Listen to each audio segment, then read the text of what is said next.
हिजोको दिनमा निकै चलन चल्तीका हिरो 3वटा फिल्म खेलिसक्नु भएको र 12-15वटा चाहिँ म्युजिक भिडियो खेलिसक्नु भएको एकजना गुरु हुनुहुन्छ। हिजोको हिरो तर अहिलेको चाहिँ योगी हुनुहुन्छ। झोला नि मैले बोकिदिनु पर्ने त होला नि। आइमीसँग हिँड्यो भने यस्तै हो। ल मेरा देउताजी देउता होइनन्, मेरा देउता मात्र देउता हुन् भन्छ भने त्यसलाई मैले मिटिङ गरेर सम्झाएर बुझाएर त हुन्न। एक दिन त मैले त कि उसले कुट्छ कि मैले कुट्छु। अहिले संसदले ब्ल्याकमेल गर्न नपाउने व्यवस्था थियो भने प्रचण्ड र माधव कुमारले आफ्नै नेता विरुद्ध प्लान गर्थे।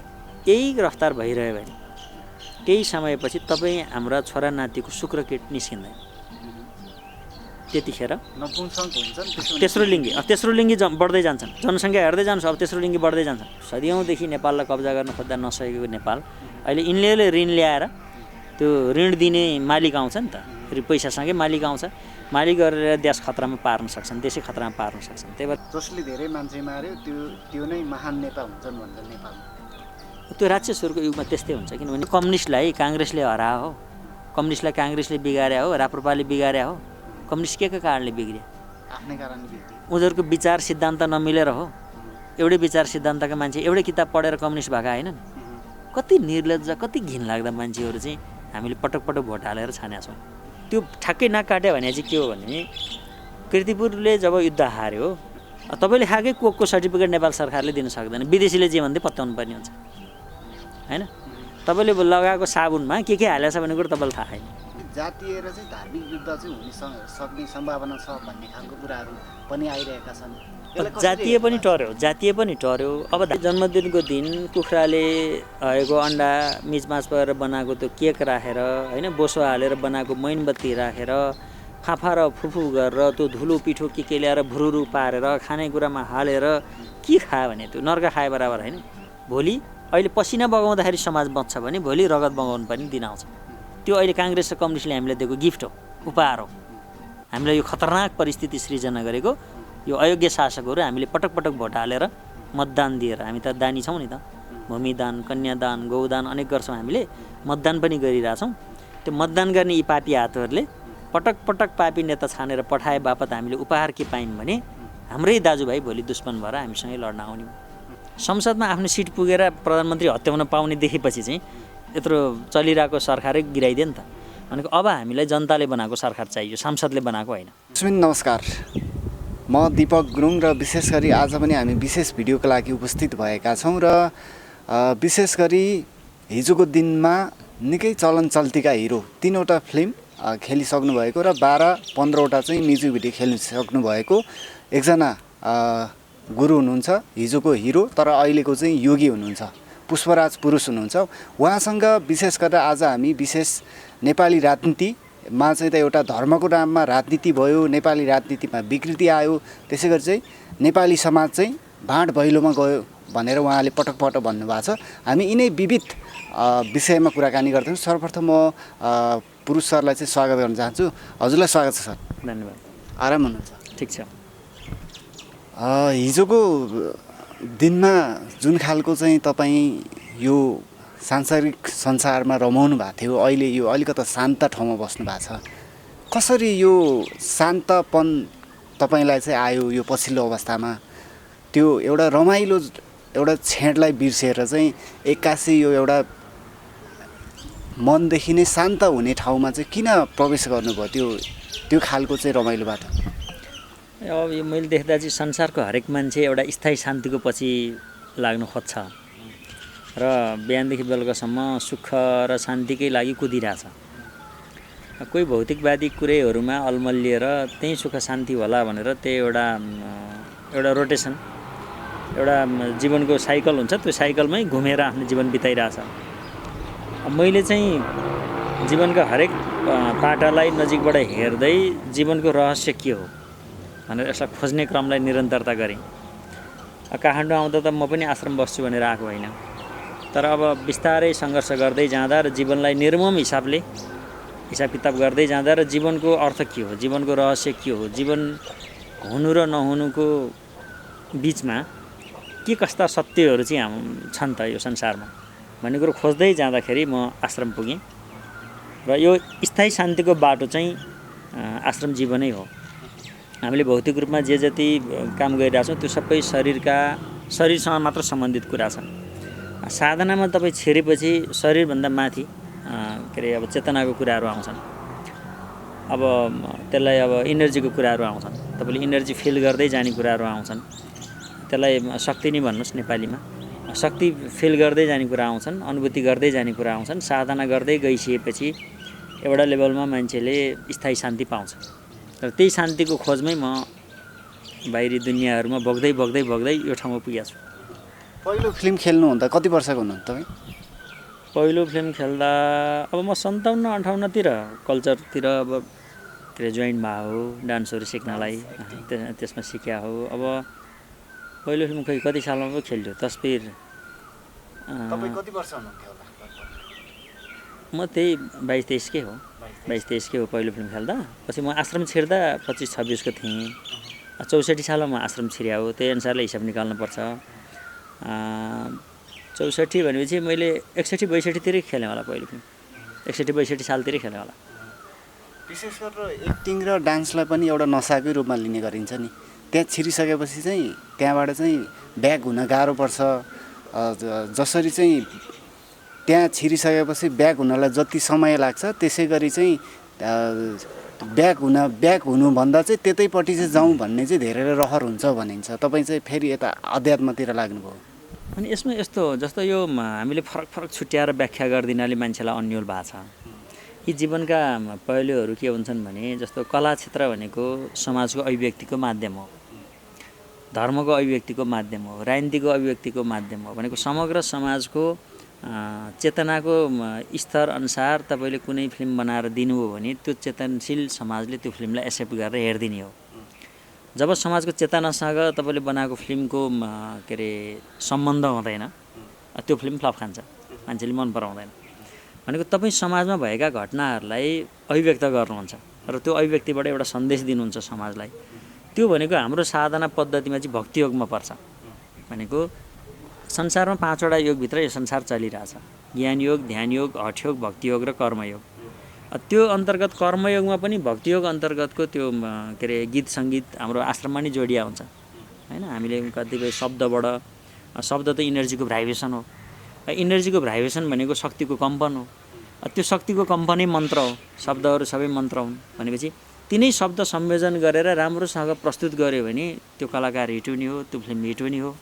भनेपछि हामीले फिल्म लाइनलाई छुट्टै एउटा अलौकिक दुनियाँ, एउटा भौतिकवादी दुनियाँ, विलासी दुनियाँ अनि एकदम मोजमस्ती गर्ने दुनियाँ भनेर बुझ्नु नै गलत छ।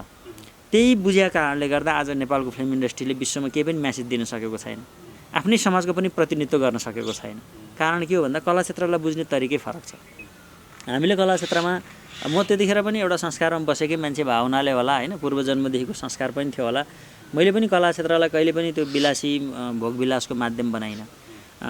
64 सालपछि पनि 1-2टा सुटिङ भयो। त्यो सुटिङमा म मेरो आश्रमको नियमअनुसारै प्रस्तुत हुन्थेँ।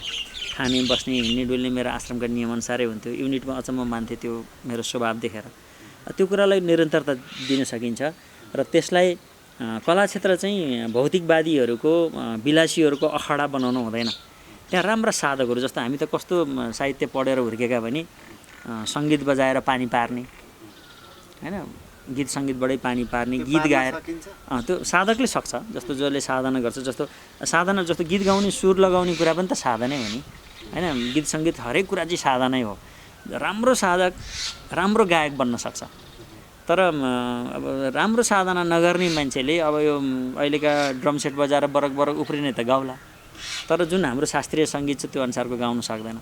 शास्त्रीय सङ्गीत भनेको आफैमा इनर्जीलाई कम्पन गराउने, भाइब्रेट गराउने पद्धति हो। र गीत सङ्गीत गाएरै आफ्नो शरीरको कुण्डलिनी खोल्न सकिन्छ। जस्तो हामीले कहिलेकाहीँ ओमका च्यान्टिङहरू सुनेर चाहिँ हामीले साधना गर्छौँ। कुनै राम्रो मन परेको सङ्गीत सुनेर पनि हामी साधना गर्छौँ। तपाईँको शरीरभित्र इडा पिङ्गला सुषुम्ना भन्ने नाडी हुन्छ, त्यसलाई हामीले कुण्डलिनी शक्ति भन्छौँ। त्यहाँ 7वटा चक्र हुन्छन्। त्यो चक्र खोल्ने कुरामा एउटा गायक चाहिँ प्रखर हुनसक्छ। उसले 7 सुर लगाउँदाखेरि 7वटा चक्रलाई चाहिँ भाइब्रेट गराउन सक्छ। त्यो स्वर जस्तै आवाजको कारणले त्यहाँ जस्तो ओम भन्दा शरीरभित्रका कुन चाहिँ नसालाई एक्टिभ गर्ने भन्ने हुन्छ नि, त्यसै गरी 7 सुर लगाएर गर्न सक्छ। भनेको एउटा राम्रो गायक चाहिँ राम्रो योगी हुनसक्छ, राम्रो साधक हुनसक्छ। त्यही भएर त्यो गहिरो भक्ति योगलाई हामीले अहिले मात्र शरीरको सन्तुष्टिको लागि, आँखाको सन्तुष्टिको लागि, कानको सन्तुष्टिको लागि मिसयुज गरिरहेछौँ। त्यही भएर यो अहिले चलिरहेको ट्रेन्ड कला होइन। जस्तो त्यहाँ कला भनेको के हो भने तपाईँको वेशभूषा, तपाईँको खानपान, तपाईँको भाषा, तपाईँको संस्कृति सबै प्रतिनिधित्व गर्नुपर्छ। अहिले सर्ट प्यान्ट लाएर त्यो अङ्ग्रेजका बिग्रिया गाउँका अविकसित समाज उफ्रे जस्तो क्यामेराको अगाडि बरक बरक उफ्रेर देखाएर नेपालको कला संस्कृतिको प्रतिनिधित्व भएन। पहिला त तपाईँले पनि सर्ट प्यान्टै लाउनुहुन्थ्यो होला, अहिले चाहिँ विशेष गरेर यो के भनिन्छ यसलाई नेपालमै बनेको टाइपको यो के भनिन्छ तपाईँले लाउनु भएको यो टाइपको लाउनुहुन्छ। होइन हामी त्यतिखेर पनि त्यतिखेर पनि स्वदेशी के अरे वस्तुको स्वदेशी मैले त लगभग काठमाडौँमा आएदेखि मैले सहकारी आन्दोलनबाट पनि कम्युनिटीलाई कसरी राम्रो बनाउने, समाजलाई कसरी बनाउने भन्ने कुरामै समय दिएँ। पछि मैले नेटवर्क इन्डस्ट्रीमा गएर नेपालकै जडीबुटीहरूलाई विश्व बजारमा कसरी लानुपर्छ भनेरै समय दिएँ। मैले जहिले पनि कम्युनिटीलाई फाइदा हुने काम गरेँ र कला क्षेत्रबाट पनि एउटा केही न केही मेसेज दिनुपर्छ, एउटा न एउटा केही न केही अभिव्यक्त दिएर समाजलाई चाहिँ सञ्चालन गर्नुपर्छ भन्ने हिसाबले मैले त्यो काम गरेँ। र त्यसलाई अब त्यतिखेरको कला क्षेत्रले कस्तो वेशभूषा खोज्थ्यो, कस्तो रहनसहन खोज्थ्यो, कस्तो लयखै खोज्थ्यो भन्ने कुरो निर्देशकको हातमा रहने कुरो भयो। तर त्यतिखेर मैले काम गरेका निर्देशकहरूलाई के थाहा छ भने मैले आफ्नो सभ्यताको, आफ्नो संस्कृतिको वकालत गर्न चाहन्छु, त्यहाँभित्रका मान्छेहरूलाई शाकाहारी बनाउन चाहन्छु। केही हिरो हिरोइनी कलाकारहरू हाम्रो सङ्गतमा आउनेहरूलाई हाम्रो संस्कारको बारे बताएको पनि थियो होइन। त्यस्ता कामहरू भएका थिए, हुन्छन्, अहिले पनि निरन्तर भइरहेछन्। धेरै कलाकारहरू म चिन्छु, उहाँहरूसँग उठबस भइरहन्छ, साधनाका कुराहरू अहिले पनि गफ हुन्छ भनेको। त्यो मैले चाहिँ अब भौतिक रूपमा काम गर्दाखेरि पनि अध्यात्मकै काम अघोषित रूपमा गरिरहेको रहेछु। र त्यतिखेर पनि अब कथाले मागेअनुसार भनेर ड्रेसअपहरू आफ्नो स्टाइलले भएर एक किसिमले मैले निरन्तर नदिनुको कारण त्यो पनि होला। किनभने जुन प्यास छ धर्म, संस्कृति, परम्परा, कलाको जुन रक्षा हुनुपर्छ भन्ने जुन हामीमा प्यास छ, त्यो प्यासलाई सम्बोधन गर्न सक्ने युनिट, त्यो सम्बोधन गर्न सक्ने मार्केट, त्यो सम्बोधन गर्न सक्ने लगानीकर्ताहरू नभएको हुनाले पनि त्यो कुराहरू ब्रेक भयो होलान् भन्ने लाग्छ मलाई।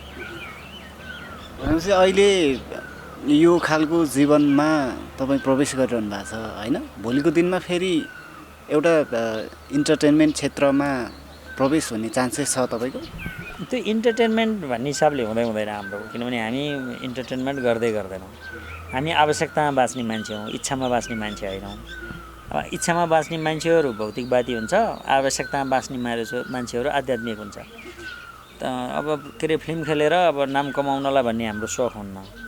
सम्पत्ति, सम्मान, सन्तान, सम्पत्ति र सम्मानको आसक्ति भएको मान्छे योगी बन्नै सक्दैन। ती तिनटै कुराहरू जीवन चलाउनलाई एउटा सहयोगी माध्यमको रूपमा आउन सक्छन् भनेर साक्षी भावमा हेर्नु अलग कुरा हो। त्यो पनि गफमा साक्षी भाव भन्ने धेरै छन्, किनभने व्यवहारमै साक्षी भावमा बस्न धेरै कठिन छ, ठुलै साधनाको आवश्यकता पर्छ। त्यही भएर मनोरञ्जनको हिसाबले त म अब कुनै पनि क्षेत्रमा जान्न, त्यो मात्र होइन अरू क्षेत्रमा पनि जान्न। तर तत्कालीन समाजमा आवश्यकता के छ, त्यो आवश्यकता हामीलाई आवश्यक भएको कुराले के मेसेज दिन्छ, त्योबाट समाजले के सिक्ने भन्ने कुरा हामीले खाएको लाएको हिँडेको बोलेको कुरा नि मान्छेले भोलि सिक्दै जाने हो। त्यही भएर हल्का फुल्का पाराले आफ्ना अब इन्द्रियहरूको सुखको लागि मैले कुनै पनि गतिविधि गर्दिनँ। पक्कै हिजोको दिनमा त तपाईँ एकदमै राम्रो हिरोइनीहरूसँग डान्स गर्नुभयो, एक्टिङ गर्नुभयो। त्यो बेलामा चाहिँ विवाह गरौँ भन्ने सोच आउँथ्यो होला नि यो समयभन्दा पहिला चाहिँ? मैले अलिक पहिल्यै बिहे गर्दिनँ भनेर घोषणा गरेको थिएँ। कला क्षेत्रमा त्यो फिल्महरू खेल्नुभन्दा पनि अगाडि एउटा मिसन थियो, एउटा अभियान थियो नेपालको जडीबुटी विश्व बजारमा लाने भन्ने। अनि कोही नेता देखेर पनि मान्छे खुसी थिएनन्, कोही गुरु देखेर नि खुसी थिएनन्, अहिले पनि खुसी छैनन् होइन। अनि जस्तो हरेक व्यक्तिको दिमागमा एउटा नायक छ क्या, यस्तो मान्छे भइदियो हुन्थ्यो भन्ने नायक छ। तर कोही पनि बन्न कोसिस गरिरहेको थिएनन्, आफू बन्न तयार थिएनन्, अर्को बनेकोलाई स्वीकारिरहेको थिएनन्, गाली गरिरहेको थिए, विरोध गरिरहेको थिए।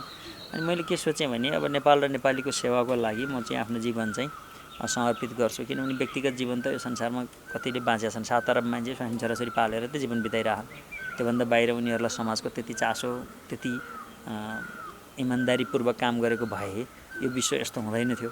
मान्छे अब बाँकी जीवन आखिर यसै 25-30 वर्ष अगाडि यो धरतीमा हामी थिएनौँ, अबको 30-40 वर्षपछि यो धरतीमा हुँदैनौँ।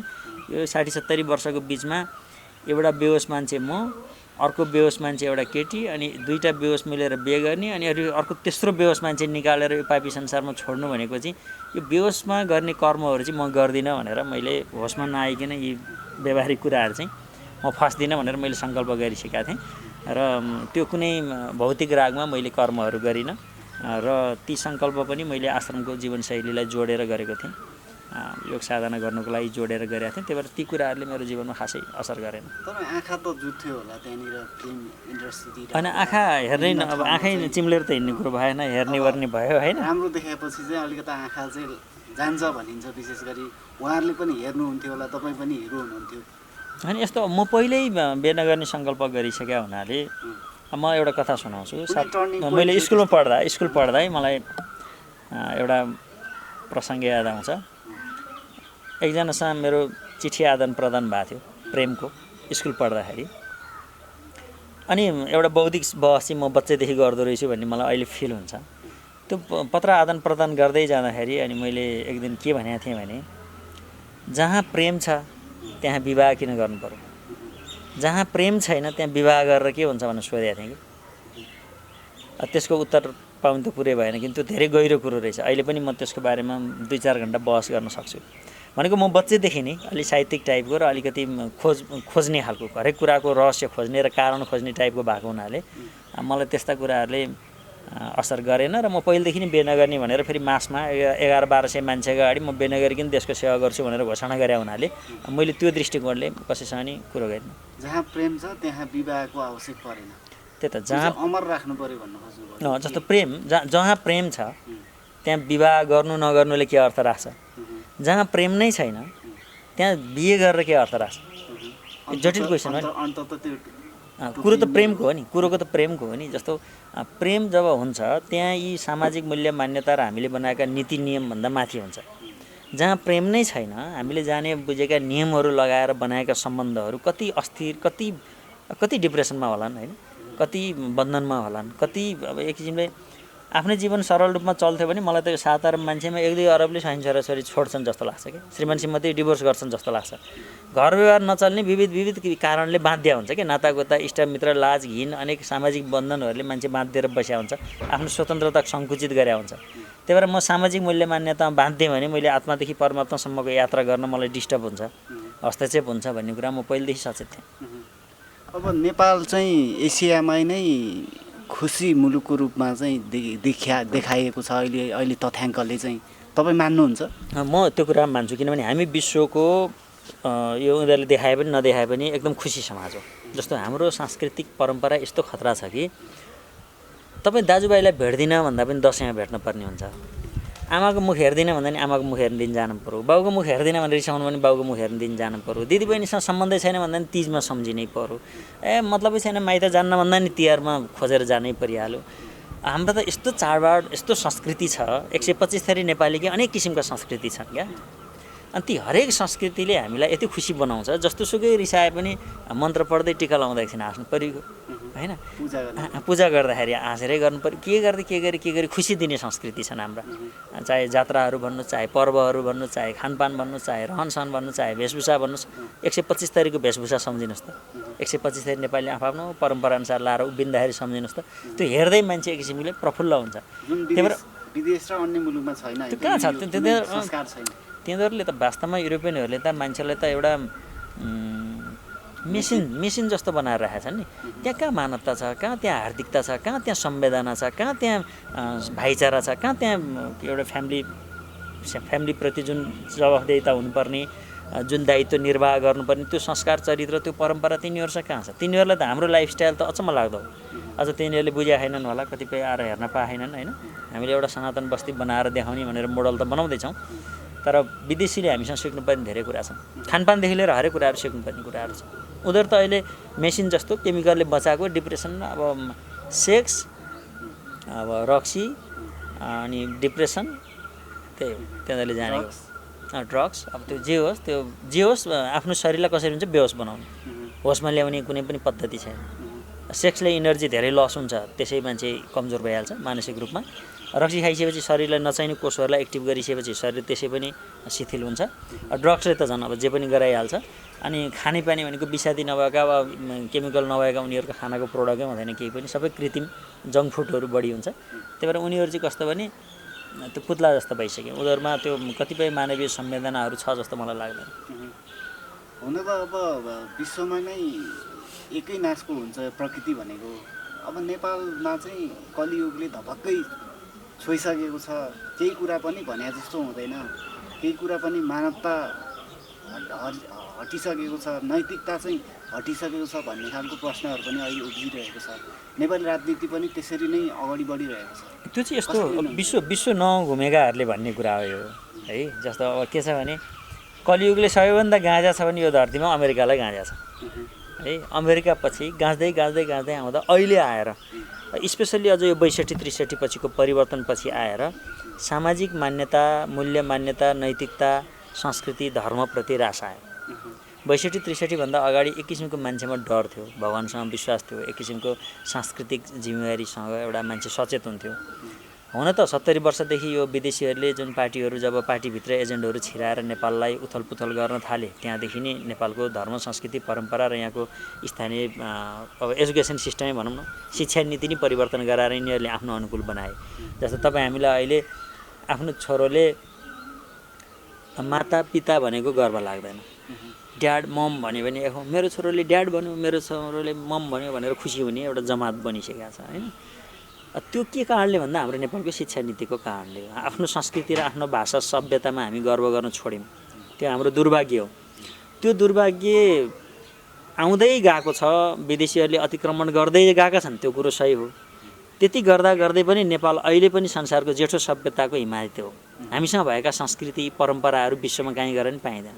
कतिले हामीलाई सोध्छन् तिमीहरू त इन्डियाको पछि लागेका, इन्डियाले के अरे भारतीयहरूले बनाएको संस्कृतिको पछि लाग्यो, हिन्दू सनातन भने त भारतीयहरूको हो भन्छन्। उहाँहरूलाई अध्ययन गर्न म अनुरोध गर्छु। भारतमा कतिचोटि मुस्लिम आए, कतिचोटि क्रिस्चियन आए, कतिचोटि त्यो देशको सांस्कृतिक व्यवस्था खलबलियो र यो नेपाल जेठो मुलुक कति अटल र अजर भएर आफ्नो संस्कृतिको वकालत गर्दै हिँडिरहेको छ होइन। अब पृथ्वीनारायण शाहले अतिक्रमण गरेर एकीकरण गरे भनेर कति विरोधी अहिले पश्चिमाहरूले लेखिदिएको इतिहास पढेर अहिले डिबेट गर्नेहरू छन्। पृथ्वीनारायण शाह चाहिँ धर्म, संस्कृति, परम्परा र कुनै पनि जातिको विरोधी थिए भने काठमाडौँको मुटुमा राजधानी ल्याएर राख्दाखेरि कुमारी पूजाको प्रथा बन्द गरिदिन्थे। त्यहाँ शाह वा ठकुरीको केही पूजा गर्ने व्यवस्था राखिदिन्थे, उनीहरूको बन्द गरिदिन्थे। नेवार सम्प्रदायको त्यो कुमारी पूजा किन गर्थे र? नेवारको छोरीलाई चाहिँ देवी मानेर किन पूजा गर्थे र? भोटो देखाउने जात्रा किन बस्थ्यो? इन्द्र जात्रा कसरी बस्थ्यो भनेको सनातन चलिआएका चाडपर्व र इतिहासलाई कुनै पनि शासकले, नेपालका शासकहरूले कहिले पनि निमिटान पारेनन्, त्यसलाई बचाएर जस्तातस्तै चल्न दिए। अब पछिल्लो क्रममा 70 वर्षदेखि काङ्ग्रेस कम्युनिस्ट आए नेपालमा होइन, एकदम प्रजातन्त्रका कुरा गरे, स्वतन्त्रताका कुरा गरे। यिनीहरूले 70 वर्षमा के दिए? यिनले भएका कुराहरू लोभ गराए। तर ती हामीले शासक सामन्ती भनेका, खराब भनेका, विदेशीसँग लडेर ज्यान एकदम हत्तेलीमा राखेर लडेर एउटा इतिहास बनाएका मान्छेहरूले हामीलाई आजसम्म नेपाली भन्ने बनाए नि त। आज राई भन्ने आज पनि छ, लिम्बू छ, गुरुङ छ, 125 थरी नेपाली आज पनि छ, उनका भाषा आज पनि छन्, संस्कृति आज पनि छ। अतिक्रमण भएन नि त। पृथ्वीनारायण शाहले चाहिँ धेरैजनाको चाहिँ क्षति पुऱ्यायो, नाक कान काटे, धार्नी भन्ने एउटा आरोपले चाहिँ उहाँ त्यसको गाँजिनुहुन्छ। त्यो आरोप चाहिँ कसले लगाउने भन्दा जो क्रिस्चियनका एजेन्ट छन्, जो मुस्लिमका एजेन्ट छन्, जो तत्कालीन युद्धमा हारेका क्रिस्चियन मुस्लिमले हारेकाहरूले लेखेको एउटा इतिहास छ नि त। त्यो इतिहासको आधारले भने हो। जस्तो नाक काट्ने भने त हाम्रो त्यतिखेर भने चाहिँ के हो भने युद्ध हारेपछि त नाक काट्यो नि। हामी गाउँतिर नि के भन्छन्, त्यसले मेरो नाकै काटिदियो भन्छ नि। कहीँ कहाँ हुन्छ त्यस्तो अब कुरा? कहाँ छ त्यसको तथ्य प्रमाण? कहीँ केही जस्टिफाई हुन्छ? कहीँ पनि त्यस्तो भेटिँदैन होइन। त्यो भनेकै त्यो नबुझेर हो। जस्तो त्यो इतिहास त्यही त। अब पश्चिमाले लेखिदिन्छन् इतिहास, नेपाली इतिहासहरू उहाँहरू पनि पढ्नुहुन्न, उहाँहरूको सर्कल पनि त्यस्तै हो। अहिले फेरि यो काङ्ग्रेस कम्युनिस्टले जातीय द्वन्द्व उठाउने, नेपाली भिडाउने र आफ्नो राजनीतिक अभिष्ट गराउनलाई चाहिने कुरो पढाइदिएछ। त्यसको ऐतिहासिक पाटो हेरिँदैन। त्यो ठ्याक्कै नाक काट्यो भने चाहिँ के हो भने कीर्तिपुरले जब युद्ध हार्यो, अब संसार जितेर एकदम सुख सयले बसिरह भन्ने सोचेको एउटा समाजले युद्ध हारेपछि त नाक काट्यो भन्छ नि। हाम्रो पनि अहिले कहीँ कुनै नाकै काट्यो त्यसले इज्जत गयो भन्ने बुझिन्छ नि। त्यो भनाइलाई चाहिँ उनीहरूले साँच्चैको नाकै काटेको भनेर बुझे कि। त्यस्ता क्रूर शासकहरू नेपालमा पहिले पनि थिएनन्, पछि पनि भएनन्। बरु अहिले यही हो, माओवादी आएपछि धेरै क्रूर देखियो। नेपालीहरू आफ्नै दाजुभाइलाई कुनै विदेशीसँग लडे होइन। काङ्ग्रेस भने नि, कम्युनिस्ट भने जे भने नेपालीलाई मार्यो। अहिले क्रिस्चियन मुस्लिमको जुन लडाइँ हुँदैछ, हिन्दूको लडाइँ हुँदैछ, त्यो पनि नेपाललाई कुनै विदेशी क्रिस्चियन आएर यहाँ लड्ने होइन। आफ्नै दाजुभाइलाई कसरी जुदाउने, फुटाउने भन्ने कुरो 70 वर्षदेखि जुन ग्रान्ड डिजाइन थियो त्यो अहिले उत्कर्षमा पुगेको छ। त्यो अहिले तपाईँले कलियुगले गाँच्दै आयो भन्नुहुन्थ्यो नि, पश्चिमतिर पहिल्यै गाँज्या हो। क्रिस्चियन मुस्लिमको समाजमा सदियौँ जस्तो यो 53 अब यिनीहरू जन्मेदेखि नि भनौँ न, जस्तो यिनीहरूको बिचमा के अरे मानवीय स्वतन्त्रता कहिले पनि किन भएन भने एउटा न्यारो माइन्डबाट उनीहरूको ग्रन्थ बनेर त्यही ग्रन्थलाई इम्प्लिमेन्ट गर्दै जाने प्रबन्धमा धेरै ठुल्ठुलो क्षति बेहोरेको छ। र एक किसिमले भन्यो भने क्रिस्चियन र मुस्लिमले यो पृथ्वीलाई पटक पटक लुटिया छन् आफ्नो पालामा। तपाईँ इतिहास हेर्नुहोस्, इन्डियामै आएर कति 1100-1200 वर्षसम्म लुटिया छन् होइन। संसारमा आफ्नो देशमा त कति लुटे। उनीहरूको त्यो हिंसाबाट सृजित व्यवस्था छ। हाम्रो चाहिँ के छ भने त्यागबाट सृजित व्यवस्था छ। जस्तो शासकहरू बिचबिचमा लडे हाम्रा पनि, जस्तो सनातन सभ्यतामा पनि शासकहरू लडे, तर त्यसको मार्गदर्शन सिद्धान्त के हुन्थ्यो भने त्यागै हुन्थ्यो कि आदर्शकै लागि लडाइँ हुन्थ्यो कि उच्च आदर्श कसको छ भन्ने कुरा जस्टिफाई गर्नको लागि लडाइँ हुन्थ्यो। तर अब भोगविलासको लागि, एक्लै अर्कालाई जित्नको लागि, सर्टेनसम्म राज गर्नको लागि त्यसरी लडाइँ भएको धार्मिक लडाइँहरू त्यस्तो छैन। अब कुनै असुरहरूको राक्षसहरूले गर्दा देवताहरूले लडेका कथाहरू हामीले सुन्न पाउँछौँ। भनेको त्यो राम्रो र नराम्रोको लडाइँ हरेक समाजमा हुन्छ। तर अर्काको देशलाई अतिक्रमण गरेर धर्म परिवर्तन गराएर आफ्नो संस्कृतिहरू नि लोप, जस्तो उदाहरणको लागि भन्नु न, 2000 वर्ष अगाडि क्रिस्चियन थिएनन् यो धरतीमा। जिसस जन्मिनुभन्दा अगाडि क्रिस्चियन नै थिएन। त्योभन्दा अगाडि के थियो त? ती मान्छे त त्यो लोभ भयो नि त। पहिले जे थियो उनीहरूको परम्परा लोभ भएर त्यो भयो। जस्तो इन्डियामा मुस्लिमै थिएनन्। मुस्लिमहरूले जहिलेसम्म इन्डिया कब्जा गरेन तहिलेसम्म मुस्लिम थिएनन्। भनेपछि त्यहाँ पुरा के अरे मुस्लिमहरू चाहिँ कन्भर्ट गराइयो नि, हिन्दूहरूलाई नि मुस्लिम बनाइयो नि। अब जस्तो अहिले नेपालमा क्रिस्चियन थिएनन् 10-15 वर्ष अगाडि थिएनन्। अब अहिले नेपालीहरू हिन्दूहरूलाई नि क्रिस्चियन बनाइयो नि। अबको केही समय जति प्रतिशत देखिन्छ त्यो त त्यही हिन्दू चाहिँ क्रिस्चियन भएको हो नि त। त्यो क्रिस्चियन ओरिजिनल क्रिस्चियन होइन नि, जसको रगतमै क्रिस्चियन संस्कार त होइन। भनेको यसै गरी क्रिस्चियन र मुस्लिम यो धरतीमा भएका हुन्। किन क्रिस्चियन र मुस्लिम हुनुभन्दा अगाडि पनि सामाजिक व्यवस्था थियो नि त, मानव सभ्यता थियो नि त। अनि तिनीहरूको तिनीहरूको संस्कृति लोप गराइदिन मिल्छ? त्यही भएर मेरो कुरा चाहिँ के हो भने लोप गरेका हुन् के त, तर धर्मनिरपेक्ष हो नि नेपाल त अहिलेको अवस्था। होइन यो के हो के होइन यो सेकेन्डरी कुरो हो क्या। यो जस्तो कसैले भन्दैमा भइदिने भन्ने कुरो हुन्न। हेर्नु होइन, तपाईँको संस्कार परिवर्तन हुन्न, मेरो संस्कार परिवर्तन हुन्न। अहिले विदेशीको बजेट पचाउनलाई दलहरूले धर्मनिरपेक्ष भन्ने शब्द राखिदिएर अहिलेसम्म जति बजेट ल्याएको थियो उनीहरूलाई जसरी अहिलेसम्म अपराध गरे पनि संरक्षण छ नि त नेपालमा। राजनीतिक संरक्षण जुन ग्लोबल्ली अरू शासकहरूले दिइरहेको थिए, यहाँका ठुल्ठुला हत्याकाण्डहरू पनि खोज नीति नगरिकन जुन उनीहरूका एजेन्टहरूलाई सत्तामा राखिराख्नलाई जे एउटा ग्रान्ड डिजाइन बनाइदिएको थिए, त्यो गर्दै बापत धर्मनिरपेक्ष भने उनीहरूलाई खुसी बनाउनलाई हालिदिएको शब्द छ त्यो संविधानमा। त्यसका विरुद्ध पनि विद्रोह हुन्छ, बिस्तारै त्यो परिवर्तन हुन्छ। तर मैले भन्न खोजेको कुरो राष्ट्र कायम हुन्छ, त्यसो भने तपाईँको तात्पर्य यो हो? त्यो नगरे त हामी छोड्दैनौँ। हाम्रो पालामै गराउने प्लानमा छौँ हामी। हाम्रो पालामा भएन भने पनि हामीले बनाएका संयन्त्रहरूबाट एक दिन हिन्दू राष्ट्र बनिहाल्छ। तपाईँले भने जस्तै एउटा धार्मिक व्यक्तित्व हुनुहुन्छ, तपाईँ एकदम चिरपरिचित व्यक्ति पनि हुनुहुन्छ। नेपालमा चाहिँ अब यो द्वन्द्वात्मक चाहिँ द्वन्द्व चाहिँ बिस्तारै सकिँदै गयो। अब चाहिँ जातीय र चाहिँ धार्मिक युद्ध चाहिँ हुन सक्ने सम्भावना छ भन्ने खालको कुराहरू पनि आइरहेका छन्। जातीय पनि टर्यो, अब धार्मिक हुन्छ। अब धार्मिक किन हुन्छ भन्नुहुन्छ भने म एउटा संस्कृतिको मान्छे, त्यो संस्कृतिभित्र विकृति भयो भनेर सुधारको आन्दोलन चलाइरहेको मान्छे म, अरूको कुरा छोडिदिउँ न। अनि मेरो खानपान रहन सहन बसाइ हेराइ गऱ्यो भने उच्च आदर्शमा छ। कसैले यदि छैन भन्छ भने हाम्रो आश्रममा आएर 8-9 दिन बसेर हेरोस्, उच्च आदर्शमा छ। मलाई एउटा छिमेकी विदेशीले लेखिदिएको एउटा किताब लिएर आउँछ अनि ऊ बरबराउँछ र मलाई के भन्छ भने तिमी भूत पूजक हौ, तिमी शैतान पूजक हौ, तिमीहरूलाई चाहिँ देवता मान्न आउँदैन, तिम्रो देवता चाहिँ देवता होइनन्, मेरा देवता मात्र देवता हुन् भन्छ भने त्यसलाई मैले मिटिङ गरेर सम्झाएर बुझाएर त हुन्न। एक दिन त मैले त कि उसले कुट्छ कि मैले कुट्छु, टोल हो। मैले म भनेको एउटा उदाहरण मात्र दिएको। धार्मिक व्यक्ति पनि द्वन्द्वमा उत्रिन सक्छ होइन? तपाईँको धर्म जस्तो राक्षसहरूले के गर्थ्यो, तपाईँको धर्म मान्न नदिएपछि द्वन्द्वमा उत्रिँदैन। हाम्रो सिद्धान्त के छ भने भगवान् कृष्णले जरासनसँग लड्नुहुन्छ कि, अनि लड्दा अब जरासनलाई आफूले मार्ने होइन, जहिले पनि लडे, कति लड्नु, अब सेनाहरू त धेरै मर्छन्। अनि रणभूमि छोडेर भाग्नुहुन्छ। अनि रणछोड भन्ने उहाँको नाम बस्छ। जरासनले लहड्छ, बलराम पछि जरासन अघि लहड्दै जान्छ। अनि पछि गएपछि भागो, यो के अरे नौटङ्कबाज चाहिँ भागो भनेर एउटा नाम राखिदिन्छ जरासनले, र उहाँ जरासन फर्किन्छ। अनि बलराम र कृष्णको संवाद छ क्या महाभारतमा। त्यहाँ बलराम त रिसाउनुहुन्छ, यस्तो शक्तिशाली मान्छे क्षेत्रीको छोरो रणभूमि छोडेर भाग्नुहुन्छ, यो त कायरता भयो, के भन्ला लोकले, हामीलाई इतिहासले के भन्ला, बेजेतै भयो भनेर बलरामले चिन्ता व्यक्त गर्नुहुन्छ। त्यतिखेर कृष्णले के भन्नुहुन्छ भने शान्तिको लागि भाग्दा हुन्छ भने भाग्नुपर्छ, तर भाग्ने ठाउँ पनि सक्यो भने सत्यको लागि, आफ्नो जीवनको लागि, धर्मको लागि लड्नु।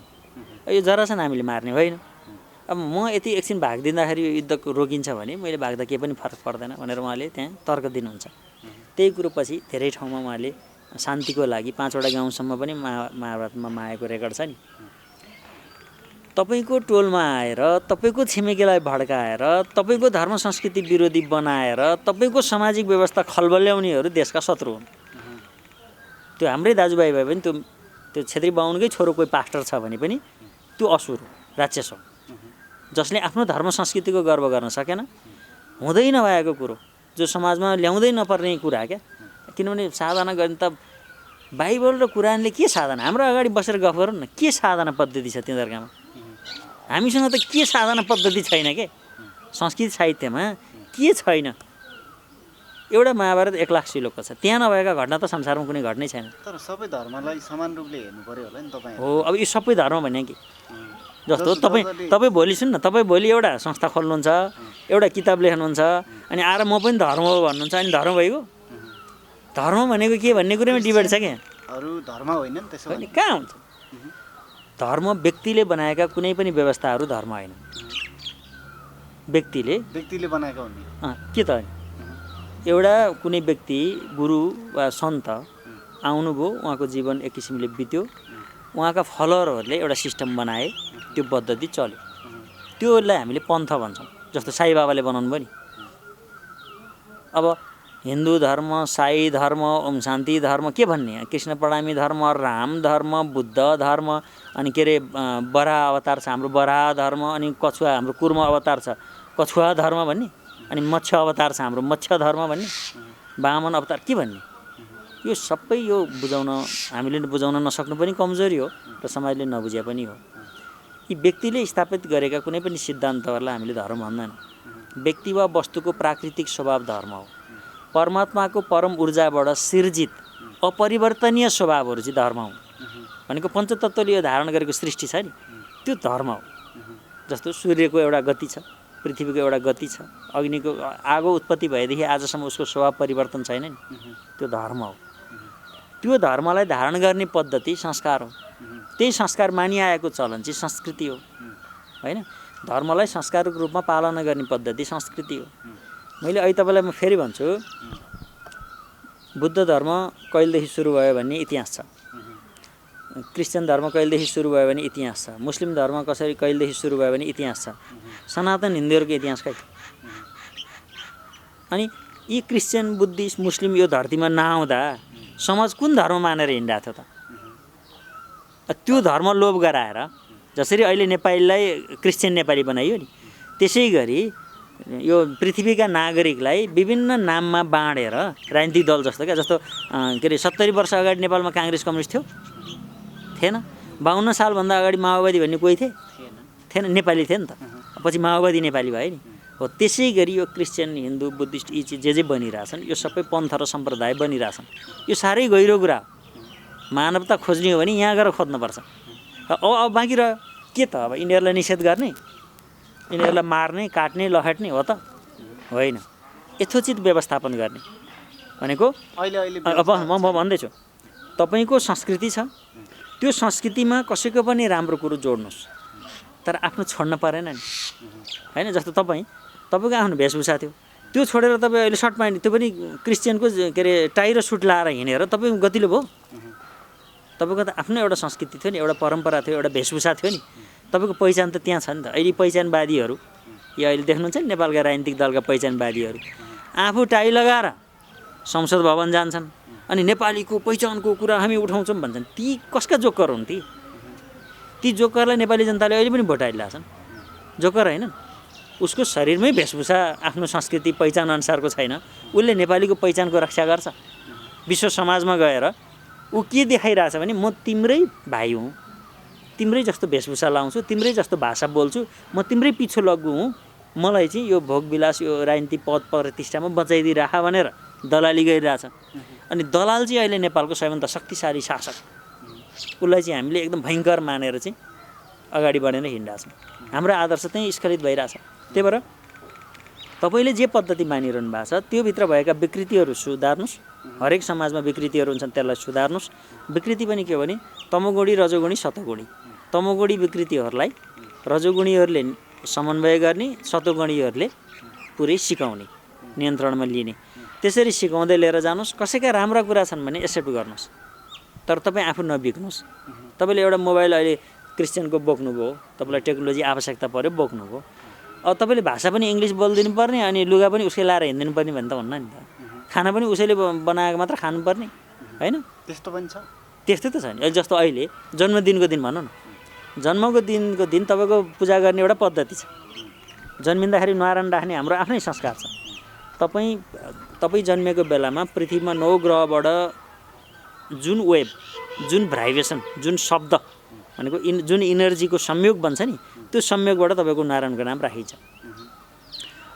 अब त्यसको जन्मदिन मनाउने हाम्रो अष्टचिरजीवीको पूजा गर्ने एउटा पद्धति छ। अब तपाईँ अहिले जन्मदिनको दिन कुखुराले हएको अन्डा मिचमाच गरेर बनाएको त्यो केक राखेर होइन, बोसो हालेर बनाएको मैनबत्ती राखेर, फाफा र फुफु गरेर त्यो धुलो पिठो के ल्याएर भुरुरु पारेर खानेकुरामा हालेर के खायो भने त्यो नर्का खाए बराबर होइन? त्यो खाएर बरक उफ्रेर हाहा र हो गरेर पड्केर त्यो हो जन्मदिन मनाउने। आफ्नो आत्मालाई सम्मान गर्ने पूजा पद्धति छ, संस्कार पद्धति छ, साधना पद्धति छ। अहिले 60 वर्षको बुढो पनि केक काटेर जन्मदिन मनाउँछ। नेपालको नक्सा सहितको के नि अब छोड्नु के अनि नाम राखेर काट्छन्। आफ्नो नाम आफैले काट्न हुन्छ? फोटो नै राख्नुहुन्छ नि कतिपय होइन, आफ्नो नाम काट्न हुन्छ? काट्नु भनेको के हो? काट्नु हुँदैन। आफ्नो नाम आफैले काट्नु भनेको के हो? त्योभन्दा अलैसिन लाग्यो के हुन्छ? त्यो त प्रचलन विश्वमा नै त्यही खालको प्रचलन छ भनिन्छ। त्यही त हो नि। संस्कृति हो त्यो। संस्कृति हो कि विकृति हो भने कि नेपालको नक्सा राखेर काट्ने, देवी देवताको फोटो राखेर काट्ने, आफ्नै नाम राखेर काट्ने, आफूलाई काटेर के हो होला त्यो मान्छे? त्यसको मति हेर्नु, चेतना हेर्नु। आफ्नो नाम त गर्वसाथ सुनौलो अक्षरमा अजर अमर बनाएर राख्ने हो नि, त्यसलाई काट्ने त होइन नि। अनि फेरि फुक्ने, फु गरेपछि त्यो फुकेपछि फुक्दा त जुठो जान्छ नि। त्यही जुठो काटेर टुक्रा टुक्रा पारेर खाने। एक त त्यो बनिया कुरा क्या हो, त्यहाँमाथि अब खाएको कुरा के हो, संस्कार के हो, पद्धति के हो? हाम्रो त शुद्धताको, हामीले शुद्धतालाई बढी मान्छौँ। पूजापाठ गर्ने, नुहाइधुवाइ गरेर सबै थोक सफा सुग्घर गरेर कति मजाले गर्छौँ नि त। अब त्यहाँ त बच्चा रहेछन् भने त बच्चाले फुक्दा त थुकै जाँदो हो होइन? त्यही टुक्रो काटेर बत्ती सत्ती, फेरि बत्ती निभाउनु गलत। हामी हरेक उत्सवमा बत्ती बाल्छौँ। आफ्नो जन्मदिनमा आफै फुकेर बत्ती निभाइरहेछ, मरिजा भनेर भने जस्तो। त्यो सबै उल्टो। त्यही हो नास्तिक भनेकै, त्यही हो असुर भनेकै। सुर नभएको होला असुर भने त हो नि। त्यही हो। ती कुराहरूलाई चाहिँ नबुझेर हामीले गलत संस्कृति अपनाएका छौँ। नेपालीको अहिले खाने, बस्ने, हिँड्ने, डुल्ने, लाउने, बोल्ने सबै कुराहरू परिवर्तन भइरहेछ। यो विकास होइन, यो विनाश हो। तपाईँलाई उदाहरण दिन्छु कसरी विनाश हो भन्नुहुन्छ भने, नेपालमा अहिले गौशाला छन्, गाईहरू ब्याइरहेछन्, तर कहीँ गोरु देख्नुहुन्छ? गोरु छैनन्। गाई ब्याइरहेछन्, गोरु छैनन्। गोरु छैनन् र साँडे त छन् नि त्यहाँ। कहाँ छन्? तपाईँलाई थाहै रहन्छ। बुझ्नुहोस् त गएर समाजमा के गर्छन् भन्दा, अहिले भेटनेरी डक्टरहरू छन्, उनीहरूले गाईलाई इन्जेक्सन दिन्छन्। गोरुले सम्भोग गरेर पाउनुपर्ने गाईलाई चाहिने ब्रिय चाहिँ इन्जेक्सनबाट दिन्छन्। त्यस्तै अहिले जस्तो खाइरहनु भएको छ नि तपाईँले, कोक, फान्टा, चाउचाउ, बिस्कुट, कुकी, चक्लेट, क्याडबरी के अनि त्यो विषादी हालेको तरकारी, विषादी हालेको फलफुल, युरिया हालेको चामल खाइरहनु भएको नि त। तपाईँले नि खाइरहनु भयो, मैले नि खाइरहेको छु। यही रफ्तार भइरह्यो भने केही समयपछि तपाईँ हाम्रा छोरा नातिको शुक्रकीट निस्किँदैन। त्यतिखेर नपुंसक हुन्छन्। तेस्रो लिङ्गी बढ्दै जान्छन्। जनसङ्ख्या हेर्दै जानुहोस्, अब तेस्रो लिङ्गी बढ्दै जान्छन्। र पृथ्वीमा तेस्रो लिङ्गी बढ्दै गइसकेपछि के हुन्छ भने, जसको ब्रिय निस्किन्छ उसको फेरि इन्जेक्सनबाट लगाएर बच्चा पाउनुपर्ने हुन्छ। जसरी अहिले तपाईँ हामी जन्मिँदाखेरिको मकैको बिउ नेपालमै पाउँथ्यो नि। अहिले पसलमा गएर किनेको मकैको बिउ, आफ्नो खेतमा उम्रेको मकैको बिउबाट अर्को बिउ बस्दैन। भनेको नेपालको बिउ मासिसक्यो। फुल पनि फुल्न छोडिसक्यो, विदेशबाटै फुल ल्याउँछन् तिहारमा। अब अन्नको कुनै पनि बिउ नेपालमा पाइँदैन, अहिले विदेशबाटै ल्याउनुपर्छ। गाईलाई लगाउने बिरुवासम्म विदेशबाटै आउँछ है। दबाई तपाईँ हामीलाई जे बनाएर पठाउँछन्, त्यो के बनाएर पठाएको नेपालको कुनै ल्याबले भन्न सक्दैन। नेपालमा त्यस्तो ल्याबै छैन। अहिले त्यो चाउचाउमा यो चाउचाउमा खाना हुने कुरो कति छ खाना नहुने कुरो कति छ भनेर प्रमाणित गर्न सक्ने नेपालमा ल्याएकै छैन। यो खाद्य साध्य जसले हेर्छ त्यो परम्परागत रूपमा हेर्छ, त्यसले त्यस्तो केमिकलहरू टेस्ट गर्न सक्दैन। तपाईँले खाएकै कोकको सर्टिफिकेट नेपाल सरकारले दिन सक्दैन, विदेशीले जे भन्दै पत्याउनु पर्ने हुन्छ हैन। तपाईँले लगाएको साबुनमा के हालेको छ भन्ने कुरो तपाईँलाई थाहा छैन। कहिले तपाईँले आफूले किने साबुनको ल्याब टेस्ट हेर्नुभएको, ल्याबमा गएर हेर्नुभएको? उपभोक्तालाई त थाहा हुने कुरा पनि भएन नि। अब उपभोक्ताले थाहा पाउनु पऱ्यो, यही त हो नि अवेरनेस भने। मैले के खाँदैछु भने थाहा पाउनु पर्ने, के लाउँदैछु भने थाहा पाउनु पर्ने। हामीलाई मैले भनेको के भने हामीलाई विकासको नाममा चारैतिरबाट यस्तो गाँजिएको छ, बिस्तारै हाम्रो नस्ल खत्तम हुँदैछ। 125 थरी नेपालीको त्यो 100 वर्ष लाग्छ, 200 वर्ष लाग्छ, कति समयभित्र हुन्छ त्यो आँठामा छ, नस्ल हुँदैछ। त्यसका विरुद्ध हामीले धर्म राजनीति सुरु गरे हो। यो पापको राजनीति भयो। यत्र तत्र सर्वत्र सबैको संस्कार सभ्यता रहन सहन जीवनशैली ध्वस्त पारिदिने पापको राजनीति भयो। धर्म भनेको चाहिँ के भने प्राकृतिक स्वभावको राज गराउने नीति धर्म राजनीति। तेरो वा मेरो होइन नि। जस्तो मैले पुष्पराज पुरुष लेखेँ नि, तपाईँ पनि पुरुष हो, म पनि पुरुष हो। तपाईँ दीपक पुरुष, म पुष्पराज पुरुष। हाम्रा वंश परम्परा गोत्र छन्। अर्को गीता स्त्री होला, सीता स्त्री होला। पुलिङ्ग त निश्चित हो नि। तर तपाईँ राई भएर लड्न आउने, म बाहुन भएर लड्न जाने, अर्को नेवार भएर लड्न जाने गरेर मानवता भेटिन्छ, समाज व्यवस्था सुध्रिन्छ भनेको जे प्राकृतिक सत्य हो त्यसलाई आत्मसात गर्ने त्यो कुरा धर्म हो। र हामी त्यो सनातन ओमकार धर्म, ओमकार परिवारभित्रको धर्म संस्कृतिको वकालत गर्छौँ। त्यो चाहिँ कुनै नेपालीको विरुद्धमा होइन, कुनै मानवकै विरुद्धमा होइन। के को नेपाली मात्र, कुनै मानवको विरुद्धमा होइन क्या। मानव नस्ललाई जोगाउनुपर्छ, हिमाल पगाल्न हुन्न, ओजन त पाल पार्न हुन्न, पृथ्वीलाई यस्तो दोहन गर्न हुन्न, खेतीयोग्य जमिनमा चाहिँ घर बनाएर सक्न हुन्न होइन। अनि अर्ग्यानिक उत्पादन गर्नुपर्छ, जडीबुटीको प्रयोग गर्नुपर्छ, केमिकल बढी प्रयोग गर्नुहुन्न भन्ने पनि कुनै क्रिस्चियन मुस्लिम विरोधी भनाइ हो त?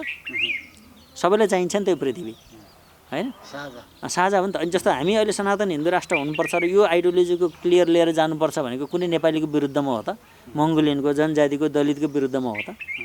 र म त च्यालेन्जै गर्छु नि, कुन जनजातिलाई चाहिँ कुन दलितलाई चाहिँ छुवाछुत भएको सामाजिक विकृतिले अपहेलना गरेको चित्त दुखाएको छ त?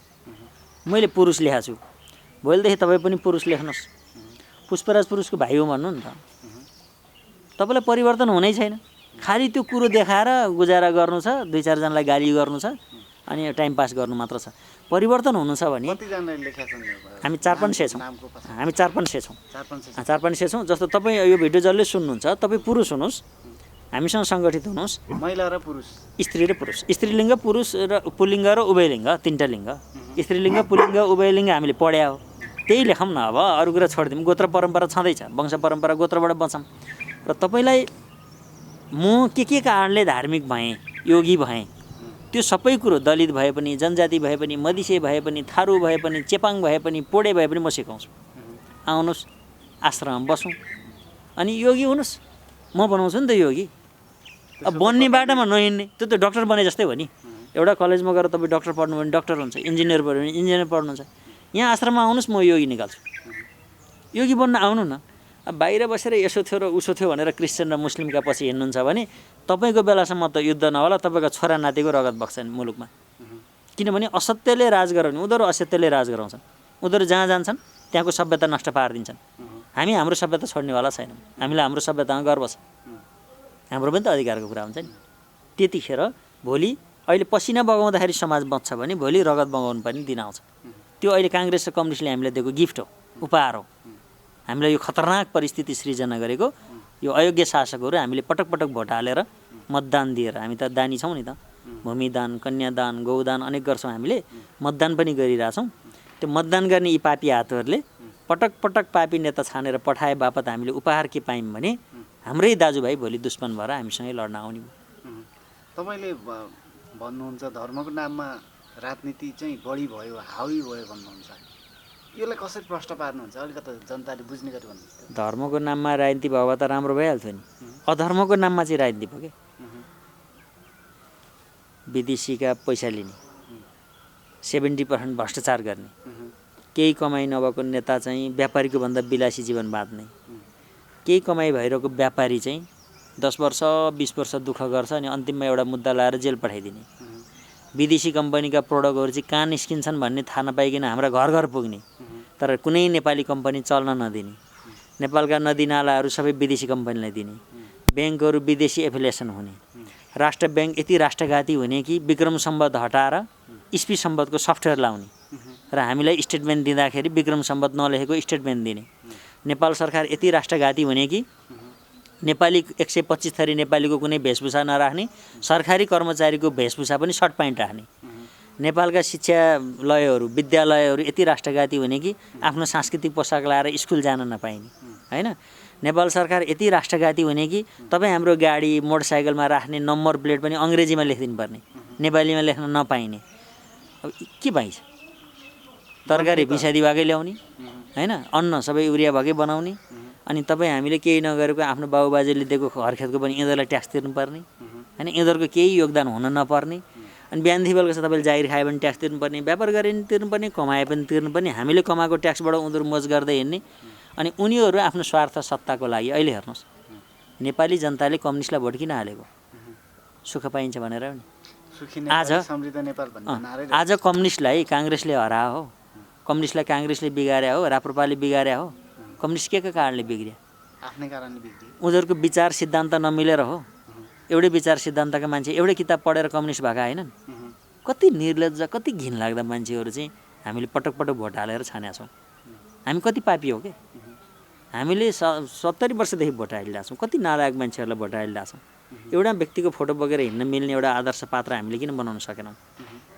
त्यसको लागि चाहिँ धर्म राजनीति सुरु गर्नु पर्यो हो। तपाईँले अहिले भने चाहिँ अहिले यो सबै अधर्म हो, अहिले मैले जे व्याख्याहरू यो सबै अधर्म हो, यो राजनीति होइन, यो अराजनीति हो। अराजनीतिलाई राजनीति भनेर अहिलेको युवा पुस्ता के भन्छ? मलाई त राजनीतिमा इन्ट्रेस्ट छैन। हावा कुरो नगर न, राजनीति बिना त संसारै चल्दैन नि। अराजनीतिमा इन्ट्रेस्ट छैन भन न, अहिले भइरहेको देखिरहेको सबै अराजनीति हो। मान्छे मार्ने, सत्ताको लागि के गर्ने, कसो गर्ने, यो सबै अराजनीति हो। अब राजनीति गर्नु पर्यो, त्यो पनि के को आधारमा? नैतिकताको आधारमा। नैतिकता के हो? धर्म हो। त्यही भएर धर्मको आधारमा राजनीति गर्नु पर्यो, धर्म राजनीति गर्नु पर्यो। वडादेखि सांसदसम्म धार्मिक व्यक्तिलाई पुर्याउनु पर्यो। हामी जस्ता मान्छे गएर त्यहाँ बसेर नीति नियम बनायौँ भने पक्षपात गरेर बनाउँछौँ हैन। हामी जस्ता मान्छेले गएर त्यहाँ बस्यौँ भने हामीले भ्रष्टाचार गर्छौँ। नेतृत्व तहमा पुग्नलाई पनि गाह्रो होला नि तपाईँलाई त। सुरु गरेपछि हो नि त, हो नि। यिनीहरूले पनि त सुरु गरेको त उहिले हो नि, अहिले पो भयो त। हामी पनि सुरु गऱ्यौँ नि। अब सुरु गऱ्यौँ, मैले गरेको देखेर अर्कोले सिक्छ, अर्कोले सिक्छ, अर्कोले सिक्छ, हामी जान्छौँ नि एक दिन। वास्तवमा हेर्नुहोस्, हाम्रो यो वैदिक दर्शन अनुसार त के हो भने व्यवस्थापिका भनेको चाहिँ धर्मसभा हो, नीति निर्माण गर्ने ठाउँ, शास्त्रलाई सम्बद्ध एकदम सत्यमा आधारित नीति निर्माण गर्ने कुरो धर्मसभाले निर्णय गरेको कुरो राजाले नि मान्न पर्थ्यो। भनेको अहिले व्यवस्थापिकाले गरेको कुरो, संसदले गरेको निर्णय त जसले नि मान्न पर्छ नि, राष्ट्रपतिले प्रधानमन्त्रीले नि मान्न पर्छ नि। त्यस्तै हो भनेको कार्यपालिकामा जान मन छैन भने नजानुहोस्, ठिक छ, त्यो पाइयो, ल लाभको पोस्टमा नजाने भन्न पाइयो। तर हरेक धार्मिक गुरु र आदर्शवादी व्यक्तिहरू संसदमा जानुपर्छ र त्यहाँ गएर धार्मिक हिसाबले निर्णय दिनुपर्छ। हामीले बनाएको नियम कानुन अदालतले भोलि लागू गर्ने हो। शास्त्र हेरेर चरित्रवान नियम कानुन हामीले बनाइदिनुपर्छ। नियम कानुनै खराब छ नि, यहाँ अपराधीलाई जोगाउने, सोझो मान्छेलाई फसाउने कानुन छ, सब खारेज गर्न हामी जानुपर्छ। उनीहरूले त कानुन बनाएर मान्छेलाई दबाइरहेछ नि त, दबाएर राखेको छ नि तपाईँ हामीलाई। यो सबै कुरो सच्याउनलाई हामी आफै जानुपर्छ। जसले धेरै मान्छे मार्यो त्यो नै महान नेता हुन्छन् भन्छन् नेपालमा। त्यो राक्षसहरूको युगमा त्यस्तै हुन्छ, किनभने हिजो रावणको पालामा के अरे कंसको पालामा पनि जसले मान्छेलाई बढी मार्यो, जसले बढी लुटेर ल्यायो, जसले उसलाई पद दिन्थे, धेरै मारेर ल्यायो, लुट्यो, शोषण गरेर ल्यायो भनेर खुसी साथ भोज गरेर रक्सी मासु खाएर पद दिन्थे। अहिले नेपालमा त्यस्तै सिक्को गरिरहेको हो। यो केही समयलाई हो, यसलाई हामीले परिवर्तन गराउँछौँ। अब अन्त्यमा छ पुष्पराज सर र विशेष गरी नेपाली राजनीति पनि अहिले तरङ्गित भइरहेको छ। अब के पर्खेर बसिरहेको नेपाली राजनीतिले भन्ने खालको जनताहरूले पनि अलिकति त्यो खालको कुराहरू पनि गरिरहेका छन्।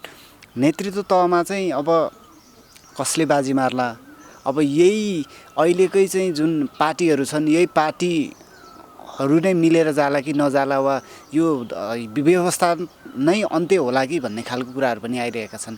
अब नेतृत्व तहमा चाहिँ कसरी अगाडि बढ्ला? नेपाली राजनीतिको समीकरणलाई चाहिँ तपाईँ एउटा धार्मिक व्यक्ति, राजनीतिक व्यक्ति पनि भएको हिसाबले कसरी बुझिरहनु भएको छ? 47 सालको संविधान चाहिँ सर्वमान्य संविधान थियो, विश्वको उत्कृष्ट संविधान भन्थे। त्यो यिनीहरू आफैले हस्ताक्षर गरेको संविधान च्यातेर फ्याँकेर फेरि यिनीहरूले नयाँ संविधान बनाए। यो संविधान बनेकै दिनदेखि हामीले कालो दिन मनाइरहेछौँ संविधान भएको दिनलाई। किनभने यिनीहरूले घोषित रूपमा धर्म छाडा संविधान बनाए, 72 को। धर्मनिरपेक्ष लेखेर संविधान बनाए, कालो दिन मनाइरहेछौँ। नेपालका सबै धार्मिक गुरुहरूले सरापिरहेछन् हाम्रो पालामा यस्तो धोका दिएर हुँदै नभएको एजेन्डा छिराएर हाम्रो नेपालको सनातन धर्म संस्कृति नि परम्परा नि बिगारे भनेर सरापिरहेछन्। त्यो सराप पनि लाग्छ। अर्को कुरो, यिनीहरू राष्ट्रभक्त छैनन्, देशभक्त छैनन् भन्ने कुरो देखिया छ। यिनीहरूका रहन सहन, खानपान, पार्टीका दर्शन, विचार, वाद यी सबै हेर्दाखेरि नेपालसँग सम्बन्धै नभएका वाद र विचारहरू ल्याएर नेपालमा जबरजस्ती थोपाइरहेछन् र विदेशीको यिनीहरू एजेन्टको रूपमा काम गरिरहेछन् भन्ने कुरो यिनीहरूको जीवनशैली र निर्णय गर्ने तरिका, एकअर्कालाई यो कुकुर बिरालोको जस्तो लडाइँ, एउटै पार्टीमा आफ्नै पार्टीको नेतालाई देख्न नसक्नेले यिनले के देश बनाउँछन् भन्ने कुरो भएको छ। त्यो हुनु भनेको अन्ततगत काङ्ग्रेस कम्युनिस्टको विकल्प यो मुलुकले अब खोज्छ। त्यो को बन्छ, कसरी बन्छ, के गरी बन्छ चाहिँ अहिले भनि नहालौँ, तर काङ्ग्रेस र कम्युनिस्टको विकल्प अब नेपालले खोज्छ। अब कहाँबाट कसरी के गरी सुध्रिने भन्ने उहाँहरूलाई यदि चेष्टा छ र उहाँहरूलाई अहिलेको संविधान र शासकीय स्वरूप चाहिँ अगाडि लान मन छ भने 3टा काम छिटो गरे हुन्छ। एउटा, संविधान धर्म सापेक्ष छिटो बनाए हुन्छ, किनभने अहिले भविष्यमा इतिहास लेख्दा जसरी राणाकालको चाहिँ एउटा नेगेटिभ इतिहास लेख्यो नि, हामीले लेख्ने इतिहास हो। भोलि हामीले लेख्दाखेरि के लेख्छौँ भने 62-63 पछि आएका शासकहरू चाहिँ नास्तिक हुन्, धर्म छाडा हुन्, हाम्रो सनातन धर्म विरोधी हुन् भनेर हामीले लेख्छौँ। जसरी राणाहरूलाई यसा हुन् उसा हुन् भनेर हामीले पढ्यौँ, त्यसरी लेख्छौँ। त्यही भएर धर्म सापेक्ष बनाए हुन्छ। अर्को, संघीयता खारेज गरे हुन्छ, किनभने एउटा सरकार पाल्दा त घाटामा भएको मुलुक अहिले 8वटा सरकार देशले पालिरहेछ। ती सरकारको के हो काम भन्ने कुरो नेपाली जनताले बुझेका छैनन्। तपाईँ हाम्रो संघीयता भयो भने, वडा भयो भने, जे भयो भने हाम्रो घर परिवार व्यवहार चलाउनमा सरकार कहीँ पनि छैन, हामीबाट लिनमा बाहेकै। तर घर घरमा सिंहदरबार भए अब चाहिँ भ्रष्टाचारीका लागि भए, भ्रष्टाचारीहरू भए होइन, दलाल, रक्सी खाने, मासु खाने, जडेया, बेबिचारी त्यो भए घर घरमा होइन। तर परिवर्तन, जुन विकासको लागि चाहिने परिवर्तन भएन। अर्को कुरो, देश ऋणमा धेरै डुबिसक्यो। हरेक दिन यति अरबका अरब ऋण लागिरहेछ। ऋणमा खोजेर लिएर आएर देशलाई लिलाम गर्ने यिनीहरूलाई अधिकार छैन। भोलि गरिबीको चपेटामा साँच्चै देश गएर देश असफल भयो भने ठुलो रगतको खोलो बग्छ। त्यतिखेर विदेशीले आएर अहिलेसम्म यो सदियौँदेखि नेपाललाई कब्जा गर्न खोज्दा नसकेको नेपाल अहिले यिनले ऋण ल्याएर त्यो ऋण दिने मालिक आउँछ नि त, पैसासँगै मालिक आउँछ, मालिक गरेर देश खतरामा पार्न सक्छन्, देशै खतरामा पार्न सक्छन्। त्यही भएर यिनीहरूले संघीयता छिटोभन्दा छिटो खारेज गरेर केन्द्र सरकार राख्ने र संघीयतालाई दिएको अधिकार जति स्थानीय निकायलाई दिने, गाउँपालिका र नगरपालिकालाई दिने। त्यसो गरी चाहिँ नेपाली जनतालाई मतलब अधिकार पनि पुग्छ क्या। अहिले त्यो प्रदेशले राखेर नै घाटा भएको छ। त्यो कोही खाने ठाउँ चाहिँ बनाएछन्, दलाली गर्ने ठाउँ चाहिँ 10वटा ठाउँ बनाएछन्। न त त्यो बजेट सर्लक स्थानीय निकायलाई दिएर सबै अधिकार स्थानीय निकायलाई दिएपछि सुदृढ स्थानीय निकाय हुन्छ। त्यो भएपछि एक किसिमको स्वतन्त्रता र काम गर्न चाहनेहरूले स्थानीय कानुन बनाएर काम गर्न सक्ने अवस्था हुन्छ। एकात्मक सरकारले जुन कानुनहरू बनाउने अधिकार नदिएर विकास भएन हाम्रो गाउँठाउँ भन्नेहरूको लागि काम गर्ने अवसर मिल्छ। तर अब रामेछापको उहाँ हिमालको छेउको मान्छेलाई हेटौँडामा म प्रदेशको प्रमुख प्रदेशको राजधानी बनाएर विकास गराउँछु भन्छन् भने ती कलियुगका लक्षितहरू हुन्। तिनलाई ज्ञान पनि छैन, तिनलाई भूगोलको त्यो के भन्ने हो, त्यस्ताको निन्दा गऱ्यो भने पनि जिल्लामा आउनु परेन, आफ्नै वडाबाट नै काम गर्न पाइयो भन्ने त्यो चाहिँ दिनु न, त्यो दिनु। जस्तो म हेटौँडा किन जानु, एउटा सहकारीको रिपोर्ट बुझाउन रामेछापको उहाँ हिमालको छेउको मान्छे काठमाडौँ आउन टाढा भयो भन्दा हेटौँडा जानु त कहाँ पऱ्यो, के गरी पाएको पऱ्यो भन्नु। कुनै पनि प्रदेश राजधानी हेर्नु त, त्यो गुल्मीको कहाँ सिरानेमा माथिको मान्छे उहाँ त्यो कहाँ के अरे दाङको छेउमा जाँदाखेरि के स्वाद हुन्छ। हेर्नु पऱ्यो नि भूगोल, अधिकार कहाँ दिने, अधिकार त वडामा दिनु न होइन, स्थानीय निकायमै दिनु न, वडामा दिनु न। अधिकार दिनलाई के रोक्यो, चाहिँ छुट्टै राजधानी बनाउनु पर्छ, जरुरी छैन, त्यो बेकार कुरा हो क्या। त्यो संघीयता खारेज गरिहाल्नु। अर्को कुरो के हो भने भोलि यो चुनावी राजनीतिमा क्रिस्चियन मुस्लिमका कुनै पनि व्यक्तिहरू चुनावी माध्यमबाट नेपालको राष्ट्र प्रमुख हुन सक्छन्, जसले गर्दा हाम्रा संस्कृति परम्पराहरूमा नचल्ने मान्छेहरू जस्तो मुस्लिमको चाहिँ राष्ट्रपति भयो भने भोट देखाउन जाने बेला के हेर्ने होइन, अनि दसैँको टिका दिन के हेर्ने। मुस्लिम जस्तो हामीले त राष्ट्र प्रमुखको हातबाट टिको लाउँछौँ, मुस्लिमले टिको लाउने कि नलाउने, क्रिस्चियनले लाउने कि नलाउने। जब नेपालको संस्कृति परम्परा नै नमान्ने व्यक्ति चाहिँ राष्ट्र प्रमुख हुने भएको हुनाले तत्काल संविधानले निश्चित राष्ट्र प्रमुखको अधिकार दिएर प्रत्यक्ष कार्यकारी प्रधानमन्त्री, जनताले शासक छान्ने प्रत्यक्ष कार्यकारी प्रधानमन्त्री र संविधानबाट स्थापित धेरै विवादमा नआउने राजनीतिक दलको सिन्डिकेटभन्दा माथि भने पार्टी चलाउनलाई भ्रष्टाचार गर्न नपर्ने एउटा निश्चित आधारसँग बसेको शास्त्रीय राजा, शास्त्रले कस्तो राजा परिकल्पना गर्छ त्यस्तो राजा बन्ने व्यवस्था छिटो गर्ने। त्यसो गर्यो भने चाहिँ काङ्ग्रेस कम्युनिस्टको निरन्तरता हुन्छ। यदि यी अहिले मैले भनेका 2-3टा काम चाहिँ यदि नेपालमा काङ्ग्रेस कम्युनिस्टले गरेनन् भने यो इतिहास हो, लेखेर राख्नुहोस्, तपाईँको च्यानल चाहिँ ऐतिहासिक हुन्छ। एक दिन यी काम गरेन भने नेपालमा काङ्ग्रेस कम्युनिस्ट मुक्त नेपाल अभियान चल्छ। राष्ट्रपति के हुन्छ यो अवस्थामा चाहिँ? राष्ट्रपति त के हो, राजामा रूपान्तरण हुन्छ। त्यो पदै खारेज हुन्छ। जसरी संहिता खारेज हुन्छ त्यसै गरी धर्मनिरपेक्ष जसरी खारेज हुन्छ राष्ट्रपति पद जान्छ। अनि प्रधानमन्त्री पनि यो संसदीय हुँदैन। यो अहिले संसदले प्रधानमन्त्री बनाउने। अहिले संसदले सुन्न, अहिले संसदले ब्ल्याकमेल गर्न नपाउने व्यवस्था थियो भने प्रचण्ड र माधव कुमारले आफ्नै नेता विरुद्ध प्लान गर्थे। संसदमा आफ्नो सिट पुगेर प्रधानमन्त्री हत्याउन पाउने देखेपछि चाहिँ यत्रो चलिरहेको सरकारै गिराइदियो नि त। भनेको अब हामीलाई जनताले बनाएको सरकार चाहियो, सांसदले बनाएको होइन। सांसदले बनाएको सरकार हामीले 30 वर्षदेखि देख्यौँ। प्रत्यक्ष मैले भोट हाल्न पाउनु पर्यो मेरो प्रधानमन्त्रीलाई। सांसदको हामीलाई विश्वास छैन। यिनले नीति निर्माण पनि गतिलो गरेनन्। यिनले प्रधानमन्त्री कार्यपालिकालाई खत्तम पारे, ब्ल्याकमेल गरे, दलाली बढी गरे कार्यपालिकालाई। मन्त्री हुने लोभमा हरेक सरकारलाई गिराउने र बनाउने खेल गरिरहे। त्यही भएर यी सांसदहरू चाहिँ नेपालको अभिशाप हुन्।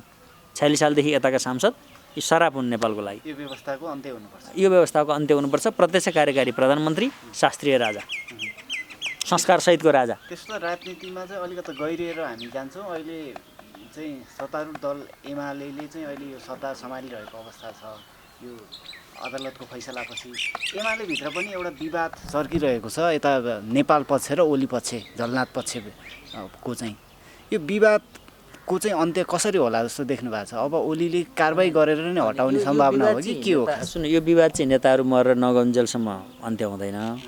त्यही भएर काङ्ग्रेस कम्युनिस्टका कार्यकर्ताहरूलाई चाहिँ म के भन्न चाहन्छु भने तपाईँको बाबुबाजे काङ्ग्रेस कम्युनिस्ट थिएनन्।